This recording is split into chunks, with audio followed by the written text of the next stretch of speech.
Hi everyone, আজকে আপনাদের সাথে আমি আমার কুকিং এক্সপেরিয়েন্স শেয়ার করব। সো আজকের কুকিংয়ের জন্য আমার কাছে রয়েছে mixed vegetables. So I've got broccoli, cauliflower, capsicum, sprouts and potato. আর এখন আপনারা দেখতে পাচ্ছেন আমার ভেজিটেবল কাটিং। আমার কুকিংয়ের একটা মজার বিষয় হচ্ছে যে সবাই কিন্তু আমরা রান্না করে খাওয়া দাওয়া করি, বাট আমি কিন্তু খাওয়া দাওয়া করার পরে রান্না করা শুরু করি।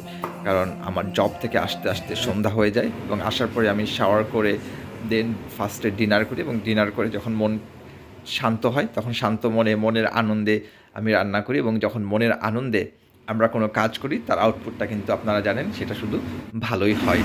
আপনারা দেখতেই পাচ্ছেন এখানে আমি ভেজিটেবলগুলো কাট করে নিয়েছি এবং ফার্স্টে আমি ফ্রাই প্যানে ট্র্যাডিশনাল যে স্পাইসেসগুলো রয়েছে সেই স্পাইসেসগুলো দিয়ে দিয়েছি এবং এরপরে আমি ভেজিটেবলসগুলো পোর করছি ফ্রাই প্যানে।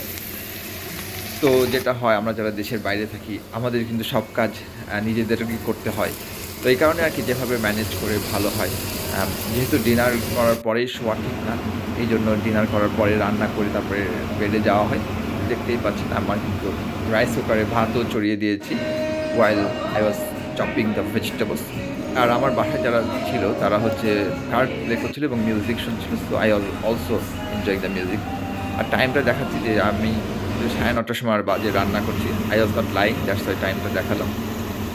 আর আপনারা দেখতেই পাচ্ছেন যে ভেজিটেবলস কিন্তু অলমোস্ট কুকড হয়ে গিয়েছে। জাস্ট একটু বসার জন্য টাইম দিয়ে নিচ্ছি। আর এইদিকে ভাতও মোটামুটি হয়ে গিয়েছে। আর যখন হয়ে গিয়েছে ইটস টাইম ফর স্টোরেজ, কারণ এই জিনিসই নেক্সট 2 or 3 ডেজ ধরে আমার ডায়েটে চলবে। So I hope you enjoy watching my video. Thanks.